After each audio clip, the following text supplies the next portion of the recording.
Sasa baadaye wakawa wamekwenda kwa ajili ya kwenda kuigiza scene ya pili baada ya kufanya makeup. Sasa director abidi kuwapatia maelezo. Anasema sikiliza, sasa hivi tunakwenda kutengeneza scene moja nzuri sana. Director anaongoza lakini hajui kwamba hawa watu walishakuwa ni mtu na ex wake. Kwa hiyo kinachofuata hapa ni maigizo. Naambia sikilizeni, niwaambieni. Tutataka tuzungumzie juu ya story ambayo ilikuwa inazungumzika zamani. Sawa? Sasa wewe unakuwa ni sultani na huyu anakuwa ni Valide Sultani. Si unaelewa? Kwa katika igizo lenu inatakiwa muoneshe hisia za tofauti tofauti. Yaani zungumzeni ule uhalisia. Sawa?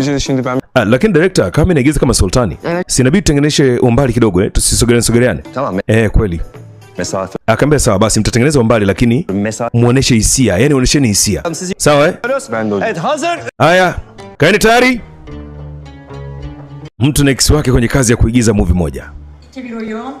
2, 1, action. Zamanlar sesini işittiğimde. Sasa swali inaanza. Anasema unajua niliposikia sauti yako moyo wangu ulitetemeka sana. Binti anaongea hivyo. Duvarlar Kwenye igizo sasa. kalır. Anasema unajua sauti yako inakuwa ni kama vile inarudia kama mwangu masikio mwangu. Çünkü Anasema hata mimi huwa nasikiaga hiyo mwangu katika masikio yangu. Sen nasıl bir Hivi wewe una moyo namna gani wewe? Sevdayı emirle çağırır, korkuyla susturursun. Yaani unaamua kuamrisha mapenzi wakati unaamua kimya. Nilikwambia subiri. yollar açılsın. Subiri, yani kama ile hamu iliyokuwa ndani ya moyo wangu itulie. Baada pale barabara zifunguke zingine. Nimesubiri uweze kukubali wala kama unanipenda. Shida yako ndio una hasira sana. Tumia akili yako muda mwingine. Senin suskunluğun doğurdu o hiddeti.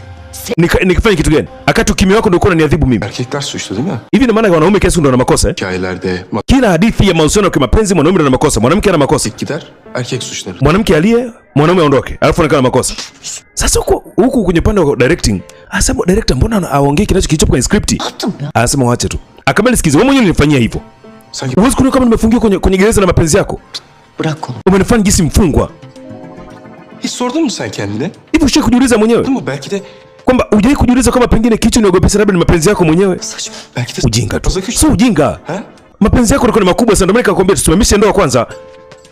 Tarihteki her imparatorluğu bir kadın. Hem nisikilize. Yaani kama empire zote yaani kila wakati ngome yote inayoanguka imeangushwa na mwanamke. Kama inatosha bana, inatosha. Gerçekten bu. Kwanza hii kazi naachia hapa. Naachia hapa hii kazi.